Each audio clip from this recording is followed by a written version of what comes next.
जय मङ्गल सेवा र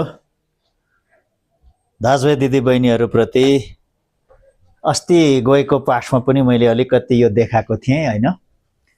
यो संविधानले यो अनुहारकोहरूलाई आदिवासी जनजाति, मतवाली, सुकुम्बासी विभिन्न किसिमका अनागरिक बनाएर राखिदिएको कुरा तपाईले मैले सुनाएँ।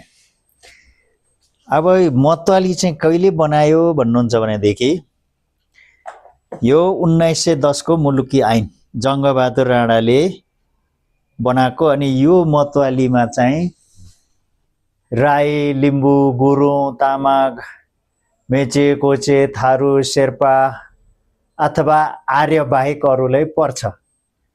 अनि नेपाल देश चाहिँ कसको हो भन्नुहुन्छ भनेदेखि जङ्गली, स्वाठे, खर्पने, तिघ्रे, पाखे, डोकेहरूको देश नेपाल हो भनेर चाहिँ केदारमणि दीक्षितले प्रष्ट भनिसकेको छ।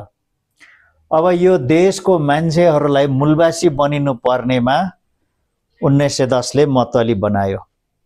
अब मतवाली भन्ने दर्जा चाहिँ कहाँ राखिदियो भन्दाखेरि अब यो आधारले चाहिँ यहाँ तल राखिदियो 45 मुनि, जसको अर्थ उसको हक पनि छैन, अधिकार पनि छैन, उसको कुनै पनि अस्तित्व अधिकार छैन, त्यस्तो बनाइदियो।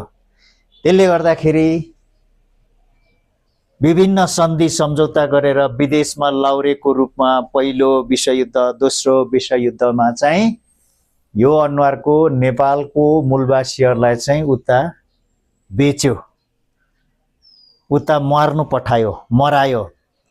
अब लाउरे भएर उता गए, यता छोरा छोरी बाबु आमाहरू यता न शिक्षा न ज्ञान न अर्थ न चेतना केही पनि छैन, त्यसरी राखिदियो।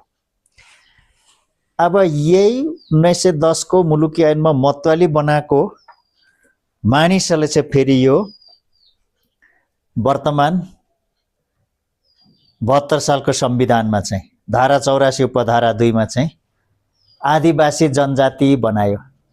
आदिवासी जनजाति भनेको, मतवाली भनेको, सुकुम्बासी भनेको, शरणार्थी भनेको यिनीहरूको एउटै हो। त्यसको देशमा अधिकार छैन, अस्तित्व छैन, उसको कुनै पनि सेवा सुविधा छैन। अनि त्यो भइसकेपछि के भयो त भन्दाखेरि यो अनुहारको मान्छेहरू चाहिँ यो अनुहारको पार्टीमा, धर्ममा